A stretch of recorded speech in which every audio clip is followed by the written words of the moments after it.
Morning friends.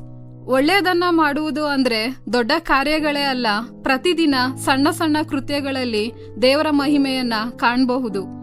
ಒಂದು ನಗು, ಒಂದು ಧೈರ್ಯದ ಮಾತು, ಒಂದು ಸಹಾಯದ ಕೈ, ಇವೆಲ್ಲವೂ ದೇವರ ದೃಷ್ಟಿಯಲ್ಲಿ ಮಹತ್ವವಾದದ್ದು. ನಾವು ಕೆಲವೊಮ್ಮೆ ಯೋಚಿಸ್ತೇವೆ, ನಾನ್ ಮಾಡುವಂತ ಸಣ್ಣ ಒಳ್ಳೆಯದು ಏನ್ ಬದಲಾವಣೆ ಮಾಡ್ತದೆ.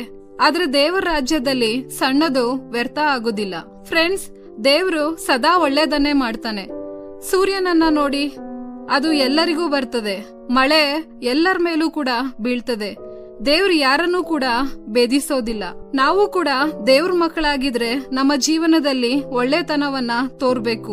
ಒಳ್ಳೆದನ್ನ ಮಾಡುವಂತದಂತ ಹೇಳಿದ್ರೆ ಕೋಪದ ಬದಲು ಕ್ಷಮೆ ತೋರಿಸ್ಬೇಕು, ದ್ವೇಷದ ಬದಲು ಪ್ರೀತಿ ತೋರಿಸ್ಬೇಕು, ನಿರ್ಲಕ್ಷ್ಯದ ಬದಲು ಸಹಾಯ ಮಾಡ್ಬೇಕು. ಕೆಲವರು ವಿಶೇಷ ದಿನಗಳಲ್ಲಿ ಮಾತ್ರ ಒಳ್ಳೆದನ್ನ ಮಾಡ್ತಾರೆ. ಆದ್ರೆ ಕ್ರೈಸ್ತ ಜೀವನ ಪ್ರತಿದಿನದ ಜೀವನ. ಪ್ರತಿ ಬೆಳಿಗ್ಗೆ ನಾವು ಪ್ರಾರ್ಥಿಸಬಹುದು, ದೇವ್ರೆ ಇಂದು ಯಾರಿಗಾದ್ರೂ ನನ್ನ ಆಶೀರ್ವಾದವಾಗ್ಲಿ. ಪ್ರತಿದಿನ ಸಣ್ಣ ಒಳ್ಳೆಯ ಕೃತ್ಯಗಳಂತ ಹೇಳಿದ್ರೆ ಮನೆಯಲ್ಲೇ ಸಹಾಯ ಮಾಡುವಂತದ್ದು, ಕೆಲಸದ ಸ್ಥಳದಲ್ಲಿ ಪ್ರಾಮಾಣಿಕರಾಗಿರುವಂತದ್ದು, ನಿರಾಶರಾದವರಿಗೆ ಧೈರ್ಯ ಕೊಡುವಂತದ್ದು, ತಪ್ಪು ಮಾಡಿದವರನ್ನ ಕ್ಷಮಿಸುವಂತದ್ದು. ಫ್ರೆಂಡ್ಸ್, ಒಂದ್ ಸಣ್ಣ ಹಳ್ಳಿಯಲ್ಲಿ ಒಬ್ಬ ವೃದ್ಧ ವ್ಯಕ್ತಿ ವಾಸ ಮಾಡ್ತಾ ಇದ್ದ. ಅವನ್ ಪ್ರತಿದಿನ ರಸ್ತೆಯ ಪಕ್ಕದಲ್ಲಿರುವಂತ ಕಲ್ಲುಗಳನ್ನ ತೆಗೆದ ಹಾಕ್ತಾ ಇದ್ದ. ಜನರು ಕೇಳಿದ್ರು, ನಿಮ್ಗ್ ವಯಸ್ಸಾಗಿದೆ, ಯಾಕೆ ನೀವು ಕೆಲಸ ಮಾಡ್ತಾ ಇದ್ದೀರಿ? ಅವ್ರು ಉತ್ತರಿಸಿದ್ರು, ನಾನ್ ನಡೆಯುವಾಗ ನನ್ಗೆ ತೊಂದರೆ ಆಗ್ಬಾರ್ದಂತ ಅಲ್ಲ, ನನ್ನ ನಂತರ ಬರುವಂತವರು ಸುರಕ್ಷಿತವಾಗಿ ನಡೆಯಲಿ ಎಂದು. ಕೆಲ ವರ್ಷಗಳ ನಂತರ ಆ ಹಳ್ಳಿ ಸುಂದರವಾಗಿ ಸುರಕ್ಷಿತವಾಗಿ ಮಾರ್ಪಟ್ಟಿತು. ಜನರು ತಿಳಿದ್ರು, ಒಬ್ಬ ಪ್ರತಿದಿನ ಸಣ್ಣ ಕಾರ್ಯ ದೊಡ್ಡ ಬದಲಾವಣೆಯನ್ನ ತಂತು ಎಂಬುದಾಗಿ. ನಮ್ಮ ಜೀವನವೂ ಕೂಡ ಹಾಗೆ. ಇಂದು ನಾವು ಮಾಡುವಂತ ಒಳ್ಳೆಯದು ನಾಳೆ ಯಾರಿಗಾದ್ರೂ ಆಶೀರ್ವಾದ ಆಗ್ಬಹುದು. ಬೈಬಲ್ ಹೀಗೆ ಹೇಳುತ್ತದೆ, ಗಲಾತ್ಯದವರಿಗೆ ಬರೆದ ಪತ್ರಿಕೆ 6ನೇ ಅಧ್ಯಾಯ 9ನೇ ವಚನ, ಒಳ್ಳೆಯದನ್ನ ಮಾಡುವುದರಲ್ಲಿ ಬೇಸರಗೊಳ್ಳದೆ ಇರೋಣ. ಯಾಕಂದ್ರೆ ಕೆಲವೊಮ್ಮೆ ಜನರು ಕೃತಜ್ಞರಾಗೋದಿಲ್ಲ. ಕೆಲವೊಮ್ಮೆ ನಮ್ಮ ಒಳ್ಳೆಯತನವನ್ನ ದುರ್ಬಲತೆ ಅಂತ ಕಾಣಬಹುದು.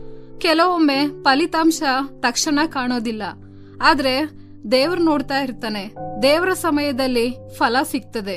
ಒಳ್ಳೆಯದನ್ನ ಮಾಡುವಂತದ್ದು ಬೀಜ ಬಿತ್ತುವಂತೆ. ಬೀಜ ನೆಲದಲ್ಲಿ ಅಡಗ್ತದೆ, ತಕ್ಷಣ ಗಿಡ ಕಾಣೋದಿಲ್ಲ. ಆದ್ರೆ ಸಮಯದಲ್ಲಿ ಅದು ಮೊಳಕೆ ಹೊಡಿತದೆ. ಹಾಗಾಗಿ ಫ್ರೆಂಡ್ಸ್, ಈ ಒಂದು ವಾರದಿಂದ ಪ್ರಾರಂಭಿಸೋಣ. ಪ್ರತಿದಿನ ಕನಿಷ್ಠ ಒಬ್ಬರಿಗೆ ಒಳ್ಳೆಯದನ್ನ ಮಾಡೋಣ. ಕೋಪ ಬಂದಾಗ ಪ್ರಾರ್ಥನೆ ಮಾಡೋಣ. ನಿರಾಶೆ ಆದಂತವರಿಗೆ ಒಂದ್ ಕರೆ ಮಾಡೋಣ. ನಮ್ಮ ಮಾತುಗಳಲ್ಲಿ ದಯೆ ಇರ್ಲಿ. ಕೊನೆಯದಾಗಿ, ಪ್ರತಿದಿನ ಒಳ್ಳೆಯದನ್ನ ಮಾಡುವಂತ ಜೀವನ ದೇವರ ಹೃದಯಕ್ಕೆ ಹತ್ತಿರವಾದಂತ ಜೀವನ. ನಾವು ದೊಡ್ಡ ಕೆಲಸಗಳಿಗೋಸ್ಕರ ಕಾಯಬೇಕಾಗಿಲ್ಲ. ಹಿಂದೆ ಪ್ರಾರಂಭಿಸೋಣ. ಒಳ್ಳೆಯದನ್ನ ಮಾಡುವಲ್ಲಿ ಬೇಸರವಾಗಬಾರ್ದು. ದೇವರು ನಮ್ಮ ಸಣ್ಣ ಕೃತ್ಯಗಳನ್ನ ದೊಡ್ಡ ಆಶೀರ್ವಾದಗಳಾಗಿ ಪರಿವರ್ತಿಸ್ತಾನೆ. ಈ ಕಾರ್ಯಕ್ರಮದ ಬಗ್ಗೆ ನಿಮ್ಮ ಅಭಿಪ್ರಾಯ, ಸಲಹೆಗಳು ಹಾಗೂ ಯಾವುದೇ ಪ್ರಾರ್ಥನಾ ಮನವಿಗಳಿದ್ದಲ್ಲಿ ನಮ್ಮ ದೂರವಾಣಿ ಸಂಖ್ಯೆಗೆ ನೀವು ಕರೆ ಮಾಡಬಹುದು. ನಮ್ಮ ದೂರವಾಣಿ ಸಂಖ್ಯೆ 9920260653. ನಿಮ್ಮ ಅಭಿಪ್ರಾಯಗಳನ್ನು ಇಮೇಲ್ ಮೂಲಕವೂ ನಮಗೆ ತಿಳಿಸಬಹುದು. ನಮ್ಮ ಇಮೇಲ್ ID info@fibaonline.org. ವಂದನೆಗಳು.